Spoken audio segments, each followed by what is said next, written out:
Hey guys, today I'm gonna go over with you guys how I make my stabilized whipped cream.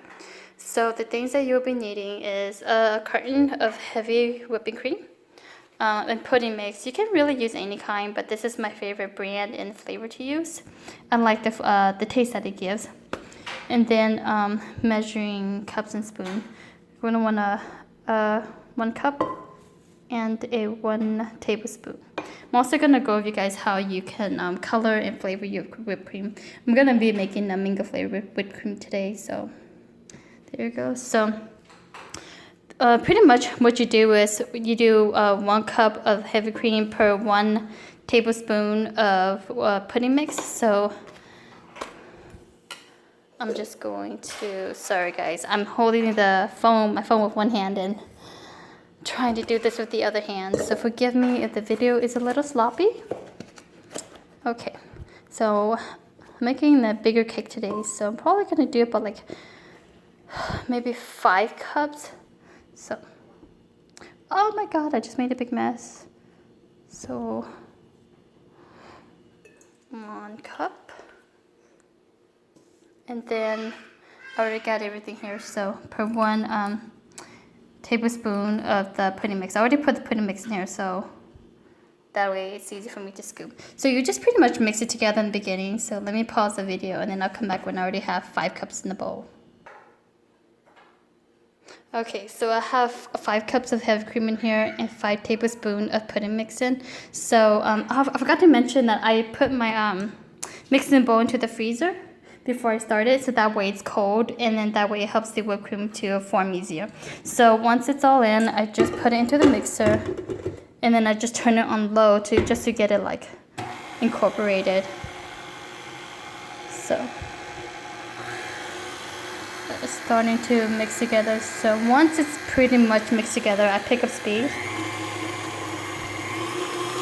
and then I'll just let that mix until it peaks up. So right back. Okay, so once I get to this point, this is when I start adding some powdered sugar in. I just kind of turn it on low, and then you can just add however many powdered sugar you like to get it to the level of sweetness that you like. So I just kind of put a little bit at a time and mix it a little pretty slow, because you don't want that powdered sugar to be splashing all over you. I'm gonna say for 5 cups of heavy whipped cream, I'll probably use about probably at least 2 cups of sugar. Like I said, just depends how sweet you like it.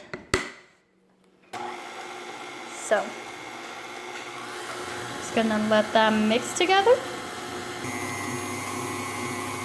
Okay, now that's all mixed in. So about this point, your whipped cream should be pretty nice and stable.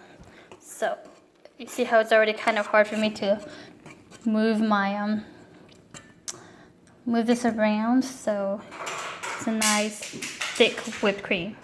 So this is how I do my stable whipped cream. So this is how it should look. Sometimes I get people who ask me about how come their whipped cream still looks pretty loose. I'm not 100% sure, but try the methods that I do, and then hopefully that helps. Sometimes you can add some like extra pudding mix also, so that it gets a little thicker. But usually when I do about like 1 cup of heavy cream with like 1 tablespoon of the pudding mix, I get a really nice stable whipped cream like this, okay? So now I'll go over with you guys how I color and flavor my whipped cream.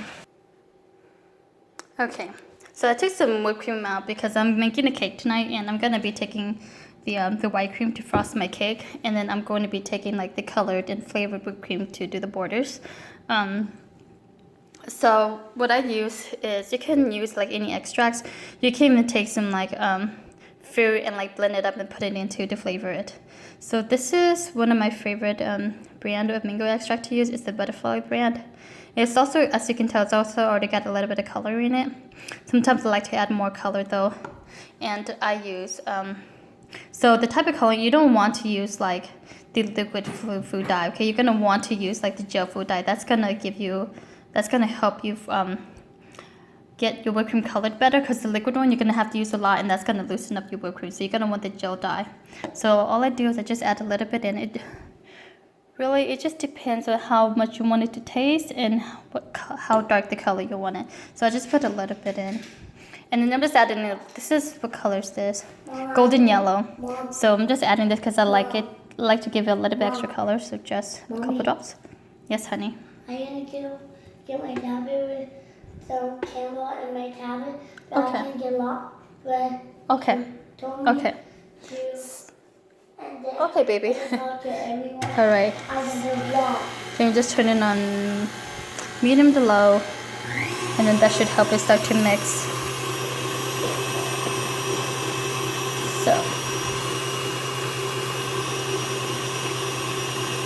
The color is starting to form, but I don't know if you can tell, but it's not as yellow as I want it to be. So then I just add a little bit, add more as I need to. Let's see. Usually the dye is pretty good, but I like AmeriColor brand the most. This is a different brand, so it doesn't work as well, but AmeriColor is like one of my favorite gel dye to use. So that's helping it become more orange.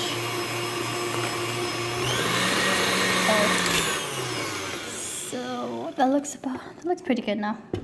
So I want it just about like that color. So that's how I flavor and I dye my whipped cream. So yeah, that's what I do. So I'm just gonna give you guys a sneak peek of my cakes. So this is a cake that I baked today. I would link the recipe below what I do. It's like the sponge cake recipe, but I made it with butter. So instead of like oil, I use the butter. So it gives it like a thicker texture. I don't know if you can tell, but the texture is a little thicker, but I love it because it's more dense, but I like the flavor of it when it's a little bit more dense. Sometimes I want something versus the light flavor. And I got a bunch of fruits cut up that I'm going to use to decorate around it. And these are the fruits that I'm actually going to put in between the layers. Oh, and then I forgot my jam. I also did some homemade jam that I'm going to put in my cake. Where's my jam? Where did my jam go? Oh, I see where it is. Here it is. This is some strawberry jam. I can link the recipe below too. So all I did was I just took some strawberries and then I put it in a blender and then I boiled it and then just add some like, what do you call it? Some corn flour to get it a little bit thick. So, and then I put it in the fridge to thicken it up and then put that in between my cake layers. So, looking forward to making my cake tonight and hopefully that helps you guys learn how to make some really nice stable whipped cream for your cake.